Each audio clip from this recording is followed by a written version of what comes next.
When revival comes, your priorities begin to shift.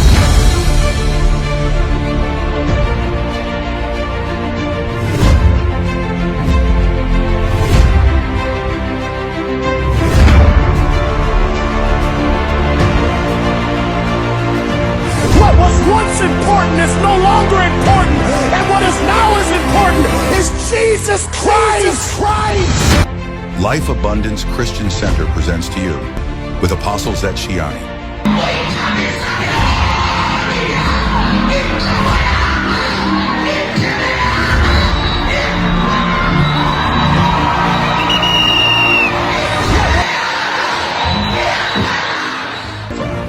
Meway Hall, Cape Town.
And ndiyafuna ukutsho ndiyibekele istampu le nto uba ndiyanithanda kakhulu futhi.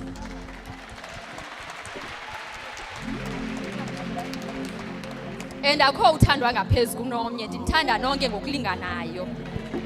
So ndiyanithanda bangcwele, ndinithanda nyani. Akho uthandwa ngaphezu kunomnye, ndinithanda ngokulinganayo. That's why sometimes xa nine-differences mhlawumbi nibabini, I will not take a side. Asoze, because ndinithanda nobabini ngokulinganayo futhi. And it will be my prayer always uba uThixo ngasanincede mani niphinde nixolelane okanye kube right, siphinde nisonwabeni ngalaa ndlela. So ndiyanithanda bangcwele and enkosi kakhulu, ndiyabulela ma-Ellis.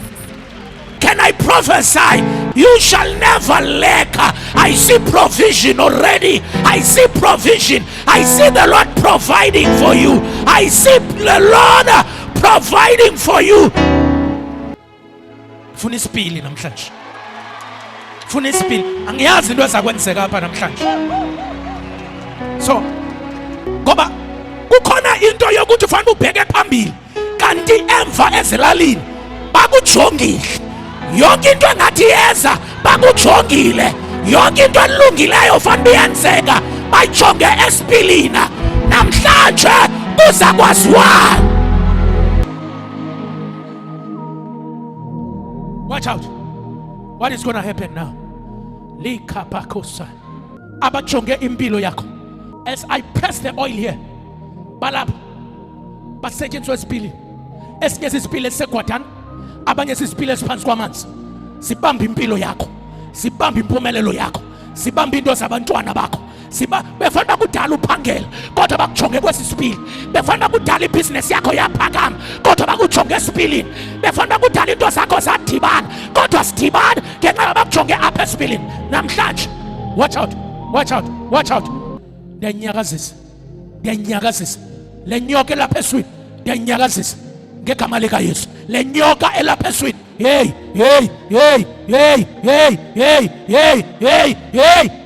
le nyoka lapha eswini ndayinyakazisa. Le nazo nako.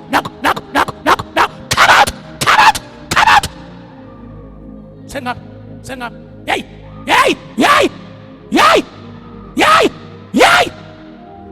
Yanas. Hey.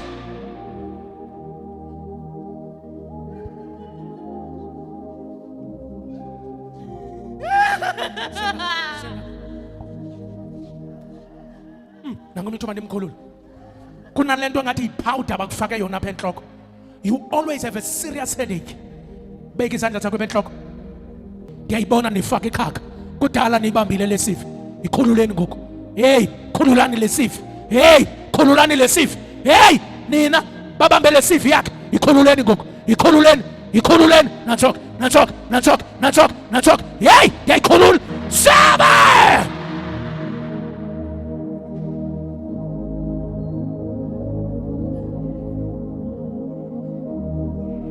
Welcome to a journey of transformation, hope, and abundance. At Abraham Shiani's Ministries, we believe in living life to the fullest, just as God intended. Led by the dynamic and inspiring apostle Abraham Shiani, our mission is to guide you toward a life of purpose, prosperity, and unwavering faith.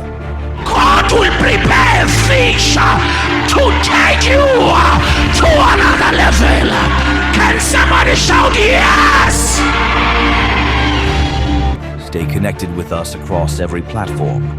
Tune into our powerful sermons on Zibonele FM 98.2 every Sunday at 7:30 a.m., every Sunday at 6 p.m., every Tuesday at 8 p.m., every Thursday at 8 p.m. Experience life-changing messages on Bay TV channel 260 every Sunday at 8:45, every Thursday at 10:45. Don't miss a moment of this abundant life. Follow, subscribe, and tune in to Life Abundance, Christian Center for your daily dose of encouragement, wisdom, and God's Word. Experience life abundance today and let God's overflowing blessings transform your life. God bless you. Can I prophesy? Can I prophesy? In 2026, may divine favor fall upon your life. Favor to God and favor to man. Uzawuthandeka ebantwini. Uzawuqaqeleka ebantwini. Ku-2026 ndibizi woza phezu kwempilo yakho. Uzawuthandwa ngabantu. Uzawuthandwa nalizulu. Favor from God and favor to man. Ndibizi woza phezu kwempilo yakho. Ndinanana woza phezu kobomi bakho. Yithi makhelwane woza phezu kobomi bami. Iwoza phezu kwempilo yami. Mandithandeke, mandiqaqele. No more delay. No more delay. No more nantoni engeyakho. Molweni apha enkonzweni. Mna ndihlala eBhongweni kwanumber 26. Endlini phaa ekuhlaleni ndatywa zizinja kwicala seleft. Phofu ke ndihamba esitratweni lo mfazi zange ndihoye nondihoya kwancawa kwathetha abahlali bandisa kwagqirha. Ugqirha wathi never awuzubhatala 450 makaze ezobhatala ngoba inantsika wonzakele apha kufuneka ndiwenze i-operation kufuneka abhatale i-950. Ndiyandenzela ke lo operation but ngondandezeke ngoku apha ecaweni sengose ndihamba apha ecaweni ke ngoku nditywe zezinja. But wamane sithi umfundisi lo mntu izinto zakhe mazitye yena. Kule veki pheleyo nxa ndingena endlini ndivele emsebenzini wafika omnye umfazi wathi yemangwane uyayazi laa mntu kutyise ngezinja wophuka ingalo kwecala seleft ngeqwathi ingandathi ya. Umfundisi akayithethi into ingenze ngoba wathi into zomntu mazitye yena. Ndizobulela ke ngoba ndiyabona into zami ngaziyasi. Ndiyabulisa ngegama likaKristu. Apha ndizobonga amandla kaThixo. Iveki ikawe yesithathu lena ndiza apha. Ndeza ngomzukulwane wami oneminyaka eyi7. Lo mntana ube nento ethi ebusuku kukho abantu abafikayo baqale bamsebezela kuqala. Emveni koko wathi bayamthatha ke ngoku ebusuku bamlayishe efeleni bemngenaye. Ndibuza ke kuye nibheka ngaphi uthi hayi linesigqubuthelo elifela ndibona uba sibheka ngaphi. Sifike endaweni enengcongolo ndibekwe kukho idami legazi kule ndawo kukho negazi elityeni indawo ingathi ingxangxasi. akhelelwe ngesitya apasezwe uthi khona empethu ke apha phansi yonke lento aphinda athiwa amanzi ezimpumlweni uthi ngo5 iphake ngoku aphinda abuyiswe yilento nxa nivusa makhulu ekseni kufuneka nini simvusa isidala funeka ngeke ngimbethe uzavuke uthi sobe ningekafiki ke naba bantu beza ngantoni uthi beza ngomtshayelo le imidi itshayela phandle yenca khawo wabumnyama ngenyilanga beze ngemophu njalo njalo baphinde kapha ekugqibeleni beza ngehashi elimhlophe elinempondo elinenqwelo kule nqwelo ke ngokhwela umuntu ongutata ongenamilenze onewami ngemilenze ecingo nomakhulu wakhe ke unakayise umkhozi wami bafike kuye ke baphinde bathethe kuthiwa uyafuneka ke apho behlala khona phaya kumakhulu wakhe uhleli ene4 months ngoku uyaqala ubuyela kum ke ngoJanuary njengoba kusenzeka lento nje lethi uyamfuna notata kuyathi azafumana umsebenzi abuyele phaya into eyenzekileyo ke ngoku uye wayohlanjwa emveni kobehlanjiwe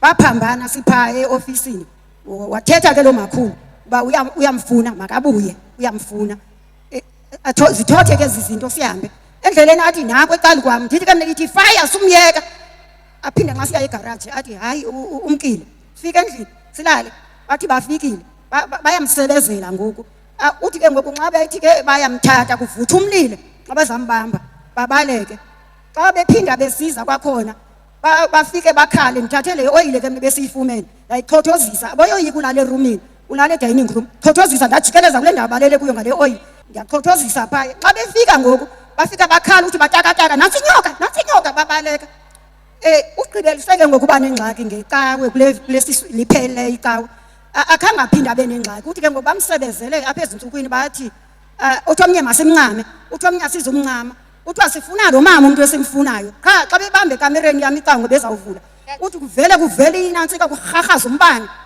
bajike babuye kodwa siyamfuna lo mama sifuna into yobana asijoyine siza kumbulala into esizoyenza ke sifuna into yobana akwishwelele kuseyiswelekile kuthiwe usweleke into engaziwayo bulela amandla kaThixo kule ndawo ngoba namhlanje nanku khangatswede la mntana bexaxa philile njengangoku igama lami ndinguvuyiseka hlala emakhaza ndizisombulelo kule ndawo kukwazi uba ndikwazi uphangela ndiqale kule veki pheleyo ngolwesithathu fumene umsebenzi kamasipala bekungalulanga bendinentshaba kuba ndisenazo ke nangoku but ndiye ndathenga ugadla abathakathi ndiyasebenzisa ubulongwe bendikufumana kule ndawo umahluko ukhona ebomini bam ngoba xa ndilapha ndithandazela ifemeli yam ndiyabulela igama lami ndingulona ndihlala eSayidini bendiyofaka iCV yam ngolwesithathu last week last week ngolwesithathu ndabe apha esikoneni bendifake ioil ndafowunelwa ngolwesihlanu ndafumana imessage kuthiwa nje ukwenza i-interview this Monday. Molweni family, ndibulisa utata, ndibulisa umama.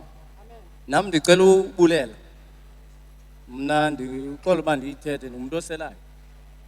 Kodwa ke ndithe uThixo wam ndabamba ibhatyi. Wathi uThixo wam nonke yapha kutata ushiya.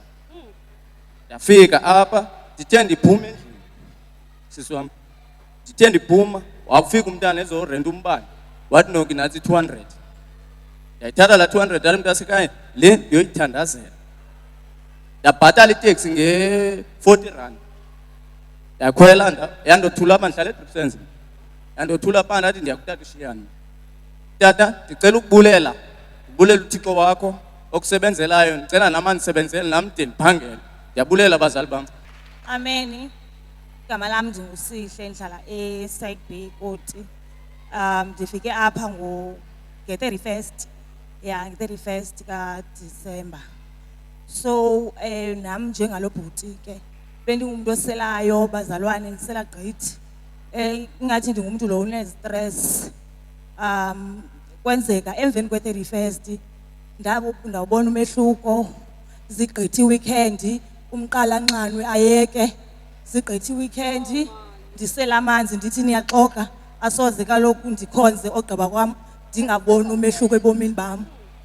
So now nditshintshile ndiyawubona umehluko ekhaya ndiyavana nabazali bam bendingavani ne-siblings ngenxa yale nto yotywala. So ndiyambulela kakhulu uThixo. Eyokugqibela ke ngoku apha enkonzweni bekudluliswa ubulongwe. Qha ke wonqona hey ubulongwe ebusweni sizawuthini na? Inoba izawuhamba njani nalento? Hey xa ndifika endlini qabe ubulongwe. Qaba kwam abunuki. Siyabo ndisawenza njani yo endifuneke buhlele ebusweni. Hey abunuka ubulongwe endamnyamezela. Xa ke xa bu dry buye bube right buye kunuka. So ke ngoku into eyatshintsha ndenza abantu intloko mos. But abantu balapha eSayibhebhe bengandazi ndaxhoma ipost ndabhala ipost then exhoma pha ekhaya for abantu babone. Hayibo ngoLwesihlanu ndenze inhloko ezi5. Eyokugqibela elifuna uyibulela kule ndawo yibehavior kakhulu indlela yoziphatha ezumntana oyintombazana ndiyazibona namba noma ndihamba kwenye indlela ngoku andisafani naqala andisancanwa noncanwa anymore ndiyabulela kakhulu. Molweni enkonzweni. Bulisa utata nomama. Bulisa utata nomama. Bekulast year ngobe ngigqibobeleka. Kwakho into lapha esoswini engathi nivala umphefumulo baninyuka lento. But ingade kuphume nje ibe ngathi ndizawugapha but ingade ndigaphe. So kwabe ngenye imini ke ngoku ndihleli phezulu nomntana semncinci. Ndikhala buza mama into ulila ndike nako kunto lapha esifubeni nivala umphefumulo. But le nto ifuna uphuma but ayidiphume. Nyanke ndehle ndezantsi bekusityiwe ezantsi. So ndibaleke ndibheke etoilet xa ngathi ndizawugapha kuphuma into but into ifuna uphuma but akude kuphume into. So le nto indihleli apha ngathi ihlaba but iyanyuka ifuna ndigaphe but akuphuma into. Okay xa banyani ndi serious ke ngoku umama ebheke next door kunye umfana ufuna imoto ansesibhedlele. Ndifika esibhedlele nyange iqiniseke le nto ibe serious. Emveni koko ndangeniswa qala esibhedlele ndahlala kodwa ndizawujongwa. But kwenziwa yonke into kubona nto. Xa ndiseteksini baye ndivale ndingathi ilapha into izonyuka. Ndiyancancazela eteksini. Ndikoma amani mandihlike eteksini ndifuna ujika but ingade ndijike kodwa xa andizojika ndizogoduka. Yani banisenzeka le nto. So last week kule veki ndabe ndingaphangelanga from Monday to Lesine. So ndathi kumama hayi mani bawulubheke ofisini kutata. Then ke ndathi mama okay akho ngxaki ufuna ukuya then siye ke kutata ofisini. Safika saya kutata ke then utata usixalela into engxaki emva koko wanika ibhotile ndazi uvula into ndikhumbulo kodwa igama layo. But ibomvu kodwa. Asifika endlini kho abantwana bapha endlini bathi bana kanzumbiza ngagamba umntana lapha esitratweni kuthiwa bephelelwa ngamandla. Sizibuza hayibo size ofisini bekho umuntu ophelelwa ngamandla njani? Unento lapha esiswini ebuhlungu iyaqaqanjelwa then iyancancazela. So into enzeka yiko athi bana xa buthe ebantwini iambulance mangamisi phanga sekhaya mamise emva bafuna ubona. Ahambe ke nyani bamkhulisa abheke esibhedlele sifike endlini sifike sibalisele lo nto endlini. Ithi hayibo nyani besithi bayenzwa nguye le nto iza kwenzeka kuye nyani. Hayi ke sihlale nyani kube ngengomso diselele nansi le botile ekseni before nditya. Divisi samsaqhuquzele nyani ndiyethu siyahambisa isisu siyahambisa. Emva koko kube kuthiwa na esibhedlela ke ku right so uthi banogqirha. Thank you so much for watching our programs. I hope you are enjoying it. Abraham Shiane, it's my name. I am your prophet. Khumbula ukuba around Cape Town ndiyanqwenela into kubana ke uze usihambele apha offices zethu zilapha eCape Town eKhayelitsha kwa A605 Makhabeni Road. We are just opposite Bonjo Garage as well as Luhlaza High School. Exactly abaphambi kwesikolo ekuthiwa iLuhlaza High School. That is where our office are. Indlu ependwe black enemibala egold. Kulapho esikhona every day Monday until Saturday sivula ngo-8 o'clock siyovala exactly ngo-3 o'clock. Hlala nawe phansi ndikuxelele indaba zakho, ndikuxelele uba kwenzeka ntoni empilweni yakho, singanelapho sincothule ingxaki yakho, sibuyisela into yomntu emntwini wayo.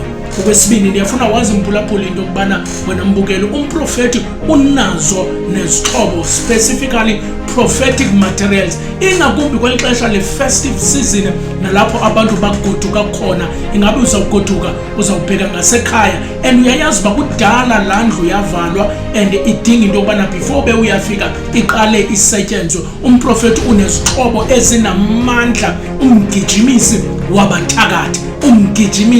wabathakathi zizixhobo ezo umprofeti akunikeza zona, izinto zawufika uyawutshiza ngazo ekhaya, izinto zokuqinisa ekhaya. Ndikunika nezinto ndikubonisa uba uzawufika ugromba apha uyifaka apha, ndikunike nezinto zokubethelela pha ekhaya siqinise ikhaya lakho. Siyakwazi as well uba wena isikwezi sakho ufuna uqiniswa, siqinise wena, siqinise abantwana bakho, siqinise nditsho nenqwelo yakho mbukele ekhaya. Zama into yokubana ube uxhomana kanye nathi. Ukhumbule siyakwazi ukuphosela wherever you are apha eMzantsi Afrika, whether you are in Joburg, you are in Durban, you are in Eastern Cape, you are in Rustenburg, wherever you are, sakuthumelela into zakho zithatha only 3 days zizofika kuwe mntasekhaya. Ndinenye into enamandla ebizwa ukuthi libhubesi mntasekhaya. Wena mntu othi ndinentshaba ezindilekayo, wena mntu othi ndinamagwirha andilekayo, ndiyakwazi uba ndikuzibanisele into zam ndikunike ibhubesi.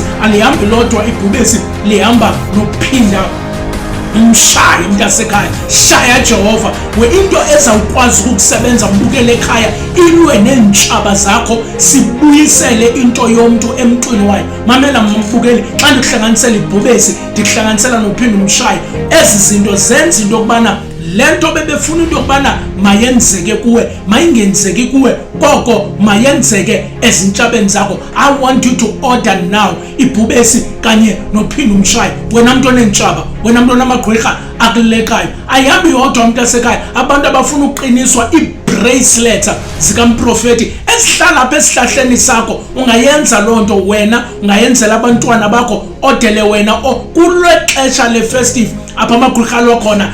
Hlala une-bracelet zikamprofeti ezifumanekayo. Ndiyakuposela mphulaphuli, ndiyakuposela mbukeli, apho ukhona ukwazi into yokubana ube uyazifumana ezi zinto. Khona ubuzayo zintoni ezinye izinto onazo apho mprofeti? Unomntu omaziyo onebekelo, sinawo amayeza angakunceda ingakumbi kubantu abahlutshwa libekelo mntasekhaya. Singakuposela likwazi lizokufika kuwe. Unemilenze edumbayo, unemilenze eqaqambayo, unento engathi uhlatywa zizinto, even inaliti apha phantsi kwenyawo eli lakho, unengxaki nemilenze, sinalo iyeza lebekelo elingakwaziyo into yokubana lingakunceda mbukeli apho ekhaya. Abantu abaxhuzulayo,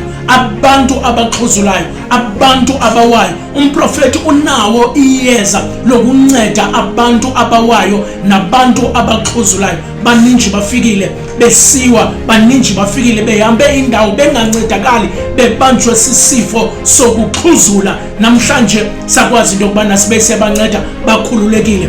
Now it's your turn into yokubana nawe sikuncede apho ekhaya, utsho ube uyakhululeka mntasekhaya. Andiphele lapho, zininji kakhulu izinto endinazo. Ikhombo yotywala, ingabe unomntu wakho apha ekhaya osela kakhulu utywala, ingabe unomntu apha ekhaya osebenzisa kakhulu i-drugs.